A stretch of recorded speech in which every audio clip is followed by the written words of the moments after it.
So yun guys, ito yung ating kubo. Ayan, tingnan natin sa malayuan. Ayan, ang ating tanawin. Ayan. Habang nagkakape guys, ayan, tanawin natin. So yun guys, bigyan natin ng pakain. Isang dakot lang guys, isang dakot. Konti-konti lang muna. Ayan. Dalawang organic guys. Ayan, ayan. Ayan, dami. So what's up guys, nagbabalik si Kaprom Neo. So for today's video guys, ipapakita ko sa inyo yung dalawang itlog na naiwan dun sa pugad. Tapos isang mahina pa na nasisiw. Kasi yung naglilimlim guys na native chicken. Tapos marami kasing isang itlog na nilimliman. Yung iba, nauna na, malakas na. So bumaba na sila. Tapos yung may naiwan na dalawang itlog, tapos isang sisiw na mahina pa. So ngayon, kanina, inuwi ko dito sa bahay, nilagay ko sa incubator para matingnan natin kung mapipisa ba yung dalawa. Tapos yung isa, sure naman na papalaksin lang natin dito sa incubator. So ngayon titingnan ko. Kasi nilagay ko kanina, hindi ko lang na-videohan na kasi madumi ako kanina kasi naglimas ako ng balon. So ngayon, titingnan natin kung napisa na. Tapos yung kumalakas na yung isang sisiw. So yun guys, tara. So yun guys, dito tayo sa ating incubator. So yun, ito nga pala yung sinasabi ko sa inyo. Yung isang inahin ko, na pilay, na tawag doon. Hindi sila nakakatayo guys, hindi sila nakakatayo. Ayun, pero ayun gusto niya tumayo kaya hindi na siya makatayo. Ayun ayun Ayan. So kung sino yung nakakaalam kung anong sakit nito, tapos anong gamot, please paki-comment naman sa baba ng mga videos natin. So ayan. Binavitamins ko yan, kaya lang talaga napilay siya guys kasi doon sa bukid ang daming lalaki. Sumayat-maya sinasampahan siya, so siguro sa bigat ng mga manok doon hindi niya kinaya kaya nagkaganyan siya. So anyway, pinapainom ko siya ng mga vitamins. So ito nga pala guys yung ating incubator. Ayan, ating incubator, buksan natin. So ito guys yung ating pinalimliman. Ayan, yung isa, ayan, napisa na. Ayan ayun yung dalawang sisiw. Bali itong isa na to, itong medyo malakas na to, okay na to. Ito yung naiwan dun sa sa pugad. Tapos ito yung isang itlog naiwan din to. Tsaka itong isang itlog na to guys, ito. Itong itlog na to, napakalaki. So pero may crack siya guys, may crack siya sa gilid, sa gitna. So hindi ko sure kung mapipisa to. Sana, pero inaalog ko, di siya naalog so sana mapisa to guys. Abangan natin. So dito lang muna to. Ayan. So ayan. So, good news naman, nabuhay yung dalawa. Siguro bukas natin isama yun sa inahin. Bukas na siguro. Ayan.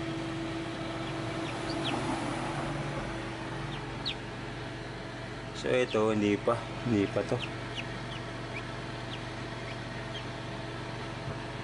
Wala. Mukhang bukok to guys, mukhang bukok na to kasi almost 25, magti 25 days na to. Hindi pa na hindi man naalog, kaya lang hindi naman napisa. Ayun Anyway, so ayan.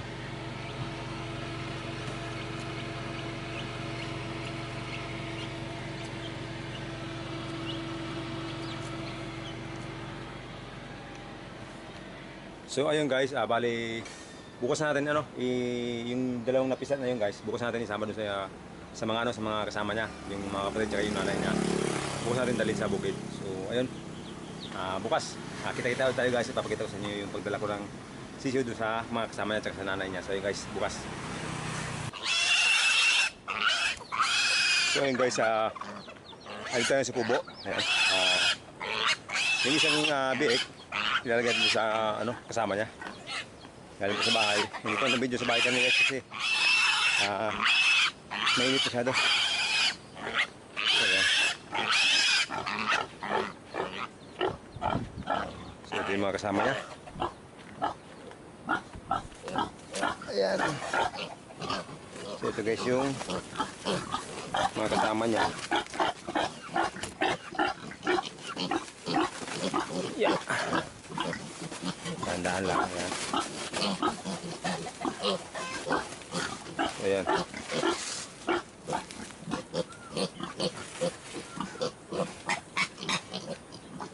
So ayan guys yung kasama niya. Ang ganda talaga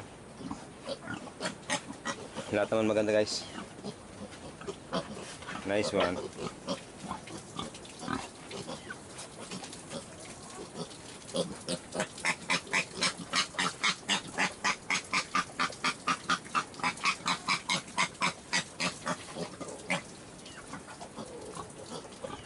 So yun guys, pakain natin yung mga ating mga alaga dito sa bukid.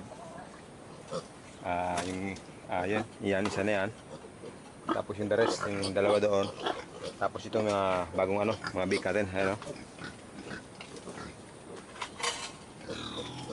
Pero bago nun guys, lagyan ko muna ng tubig yung mga lalagyan nila.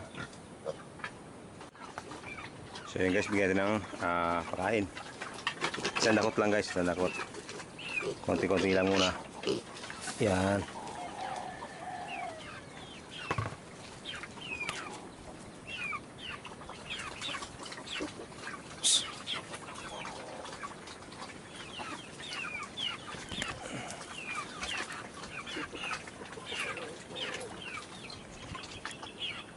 So yun guys, mukhang busog pa naman sila eh. Yung iba kasi yung dinakain. So busog pa siguro.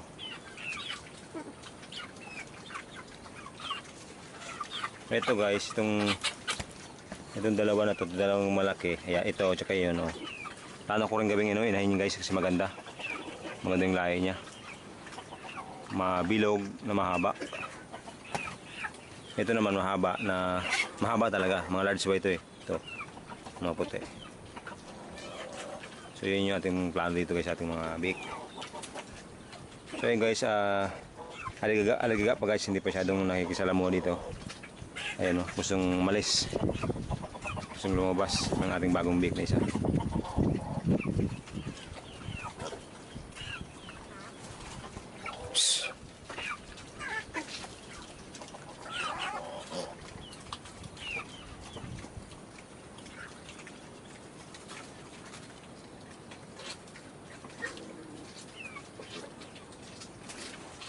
Guys, maganda talaga, ang haba nilusog.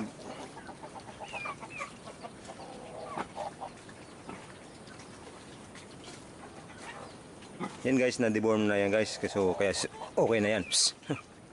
Okay na yan guys. Tapos na yan i-deworm. Ayan.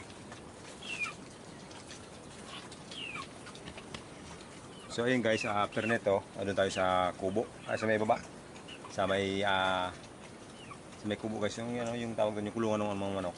Kasi may yung native doon naglilim. Tapos na, nakapisa na lahat. So nakita ko nila sa baba na. Iniwan na yung mga ibang iniwan na yung ibang mga sisiw sa taas. So ibaba natin yan. So, tara.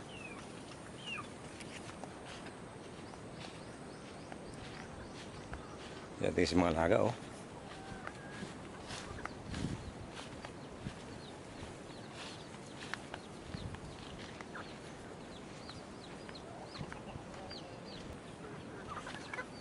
Dami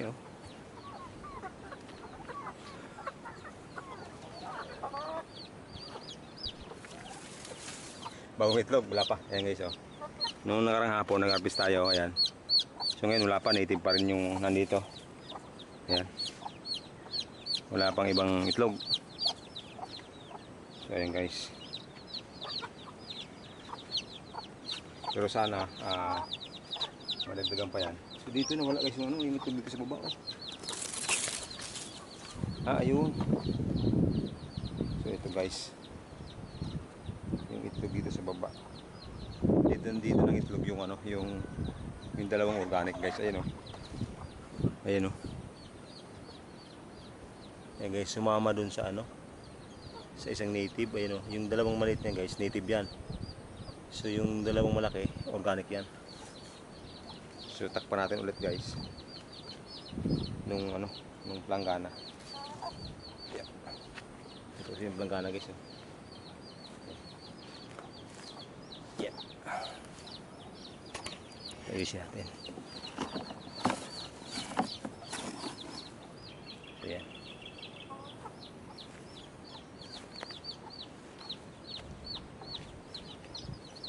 Doon sila wala pa guys, wala pang itlog na iba. Yun pa lang. So yun guys, ayusin natin itong mga bagong sisiw. talian muna natin yung inahin, tapos doon sa loob para hindi naman hindi mo sila gumala ng gala. So ayun guys, yung ina, ayan. So ito yung guys, yung mga sisiw niya, oh. Ayan, ang dami.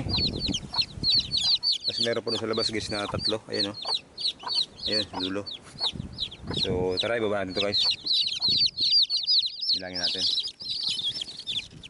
Ayan, nalikot na. So ayan, 2,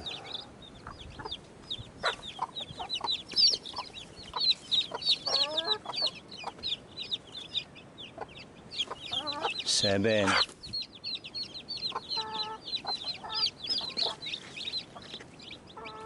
7 plus 3, 10.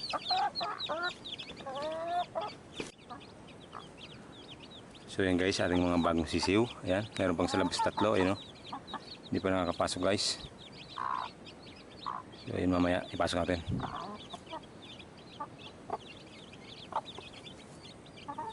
Mamaya guys, magdala tayo ng vitamins nila dito sa sa mga sisiw, yung Vitamin Pro. Tapos bili rin tayo ng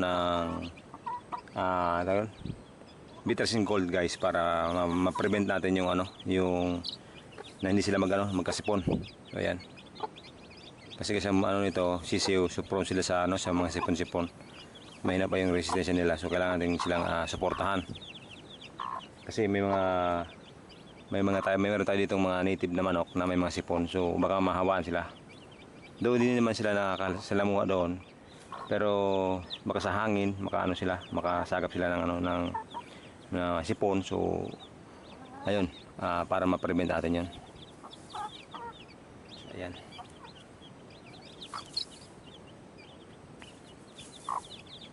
So yun guys, kuha muna tayo ng patuka doon sa loob, kasi para naman makatuka na yung mga bagong nailabas nating sisiw. So ayun.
So yun guys, tapos na tayo dito sa ating mga bagong sisiw, saka yung inahin. So ayun guys, bali dito yung total ng sisiw na dito guys, 13 pieces na sisiw. Tapos merong dalawa dun sa sa incubator, yung naiwan nito kahapon. So nilagay ko siya sa incubator para lumakas tapos mapisa. So yun guys, napisa pa naman yung isa hindi talaga napisa. So yun, iwanan natin yun. So ayun guys, tapos na tayo dito sa baba. So doon tayo sa kubo guys, ipakita ko sa inyo yung update natin sa ating kubo. So ayun guys, so ayun guys, ito yung ating kubo. Ayan, tingnan natin sa malayuan.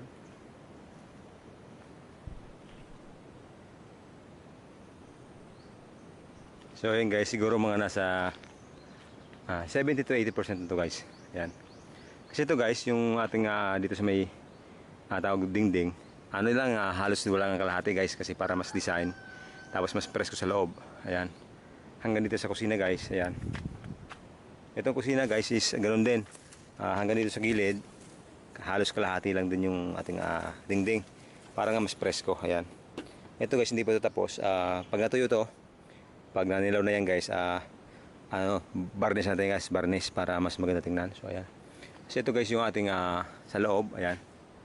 Ito yung kusina. Ayan, hindi pa tapos yung gilid. Ayan.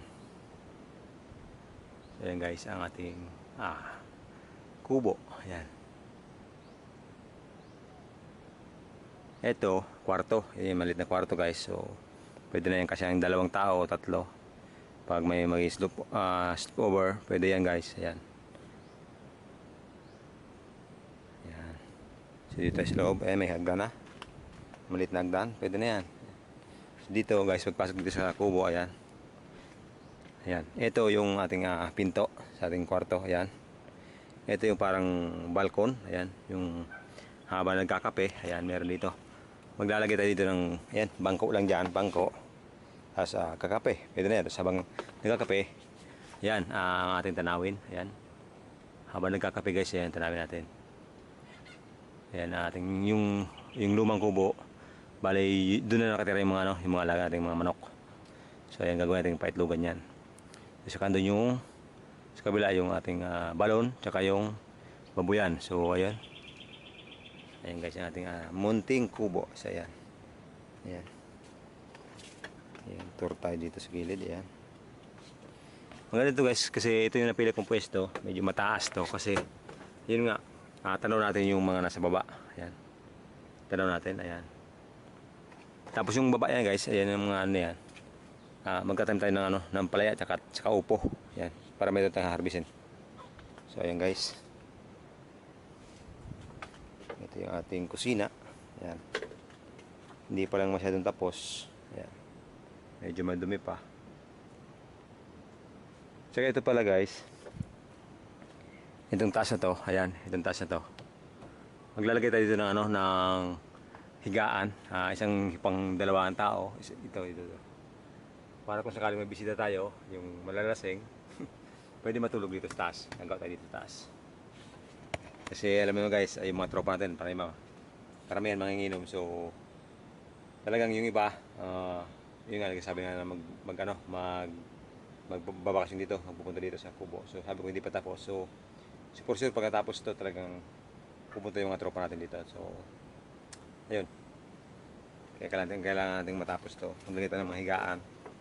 As ito guys, gusto ko maglagay din dito ng siguro pagkatapos na ng kubo. Ayan, maglalagay pa ako dyan ng isang tawag doon, suyap ba tawag doon sa Basta sabi ko kasi suyap eh. So maglalagay tayo dyan ng isa pa na parang lang, balkon na pwedeng pag-inuman. Yan, pag-inuman. Pagkakainan tayo dito. Yan, pwede tayo maglagay dyan ng isa pang parang kubo na maliit. Kasi kung dito guys, medyo maliit to. Medyo maliit para sa kung maraming tao kakain dito. Medyo konti, mas hindi siya masyadong maluwag. So kailangan natin maglagay pa ng isa pa dito. Yan. Pero sa kanayan guys, pag natapos na natin itong ating kubo. So ayun guys, ayun yung ating update dito sa ating kubo. So goods. Maganda na. Konting konting retouch, tapos konting varnish, maganda na tingnan. Yan guys, sobrang presko ng hangin, no. So hindi na kailangan ng electric fan. So goods. So ayun guys, yun lang yung update natin dito sa ating kubo. So ayun, hanggang dito lang yung video natin. So sa mga susunod na araw, mga itlog naman ng mga manok. So hopefully guys, mga itlog na yung pato tsaka yung pabo ulit. Kasi tinitira na ulit siya eh. So tapos mataba na. So hopefully sana this week o basta sana hindi na matapos yung buwan na to, mga itlog na sila ulit para meron tayong mga bagong alaga. So ayun guys, hanggang dito lang yung video natin. So maraming salamat sa lahat ng sumusuporta sa Probly TV channel. Hindi ako magkasabang pasalamat. So ayan, God bless po. See you sa mga sunod na videos.